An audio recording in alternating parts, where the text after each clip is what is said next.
Hello mga kasari, good morning. So today is Monday at kita nyo naman dumating na po ang JTI at meron pa po tayong dalawang ahente na aantayin ngayong Monday, yung ahente po natin ng mantika at yung ahente po natin ng Red Horse. So sana guys dumating yung ahente po natin ng Red Horse kasi ubos na po yung 500 ml natin na Red Horse at magdadagdag din po ako ng isang case. Mamumuhunan po ulit tayo sa bote at sa shell para naman sa susunod na hindi sila dumating. Last week kasi Monday naglabas ako ng bote doon sa may tabing kalsada. Hindi na naman sila dumaan last week. So ngayon dapat dumaan sila kasi paubos na yung ating mga Red Horse dito. And then guys, yung ahente ng mantika is dadating din ngayon. Kukuha din tayo ng mga gamis, ng ilang kape, ng mantika, ayan, ng crinkles, yan yung mga kukuhanin natin. And ngayon guys, ayan, share ko na sa inyo yung puhunan ng mga sigarilyo. Sad to say, wala po silang pa-promo or pa-previous ngayon ang JTI. And then, bumaba din po ng konti yung aking kinuha ngayon. So, ang pinagbayaran ko kasi ngayon, mga kasari, ay, saan ko ba nalagay yung resibo? Yung total ng pinagbayaran ko po ay 14,392 at yung kinuha ko po ngayon ay 13,895. Kasi dahil wala na silang pa-promo or pa-previous sa Mighty, hindi po ako kumuha kasi meron pa naman po ako ditong 3 rim at kalahati.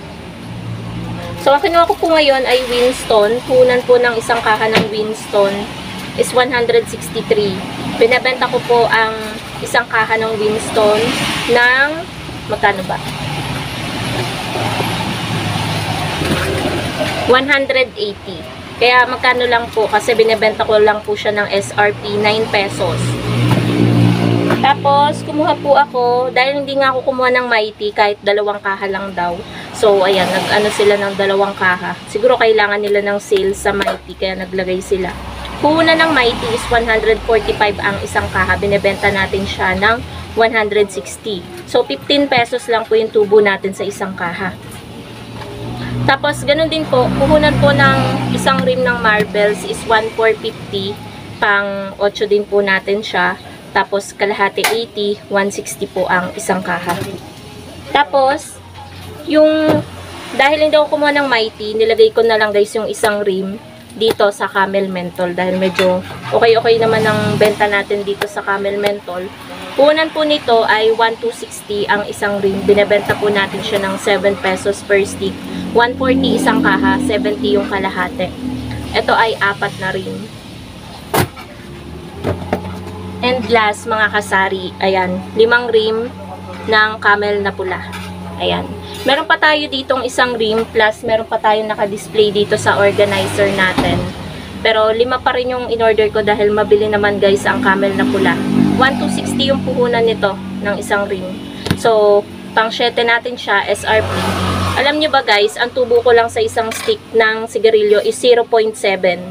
0.7 lang yung tubo natin sa isang stick. So, ayan, 6.3 yung halaga nitong 5 rim ng Camel pula.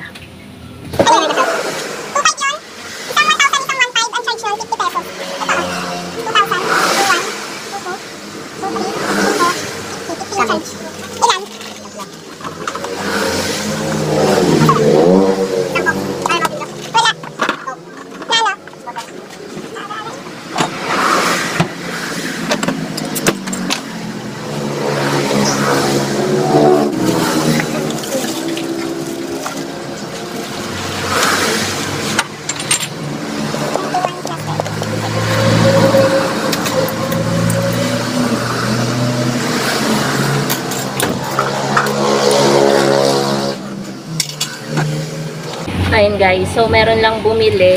A total of 13,895 yung kinuha natin at babalikan nila to, itong credit natin sa December 8. So ito, double booking to guys kasi ito yung huling punta nila sa atin ngayong taon, December 8. At ito, alam ko, piyesta pa to ng Dasma, piyesta ng Dagatan, piyesta ng Bukal. Basta maraming piyesta nito yung December 8. Ayan. So, ayun guys, antayin na lang natin yung iba pang ahente na dadating ngayong Lunes. Dumating na mga kasari, yung ahente natin ng mantika at ito po yung aking mga kinuha. Ayan. Tapos itong mantika, tsaka itong mga items na nandito. Ayan. 4 na kilong asukal yan guys, na tagwa 1/4. Bali puhunan ng asukal is 73 pesos kada kilo. Binebenta ko po siya ng 24 pesos kada 1/4. So 292 yung 4 na kilo. Bali, yung mantika naman po natin na ganitong 1.5, panggamit namin to guys sa amin. So 130, ayan. Ayan yung puhunan niya. Nalilito kasi ako guys, oh. Para kasing sulat doktor. Tapos, etong mantika na to, binebenta ko siya ng 35 pesos per bottle. Puhunan po ng mantika, ang dami nagsasabi mura daw dito ang mantika, 330 po. Labo po kasi ito kaya mura. Baka po kasi ang binibili nyo ay linaw, mahal po talaga ang linaw. Tapos, crinkles, ayan, 3 tab po yan. Last week wala silang ganito Ngayon meron na, buti naman kasi hinahanap talaga to sa akin mabilis lang yan maubos. So 50 pesos per tab, 60 pieces guys ang laman, ayan nakalagay. So meron tayong 10 pesos, may 30 tayo sa 3 tab na ito. Tapos ito, kumuha ko ng kailangan ko na naman bumili guys ng ganito, isa. Kasi pag doon, kapag mga ganitong pastillas, nilalanggam siya kapag ganitong tab. So, kailangan kong bumili ulit nun ng kahit isa or dalawa. Puhunan nito ay 40, 50 pieces ang laman. Medyo malalaki siya guys, kaya kumuha ako. Ayan medyo malalaki siya. Usually kasi kalahati lang nito yung piso, yung nakukuha ko minsan sa kanila. Tapos, 3 klase ng gamis. Kasi ito lang yung ubos sa akin guys. May 2 akong bakante. Yung watermelon, tsaka cola yung naubos. Ayan wala na sila dyan. Tapos ito, kumuha na rin ako kasi paubos na. Ito siya.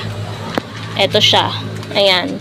Kada tab nito mga kasari ay 60 pieces daw ang laman. 50 pesos yung puhunan. So, may 10 tayo. Pero kapag binibilang ko, 7 or 8 lang yung labis niya.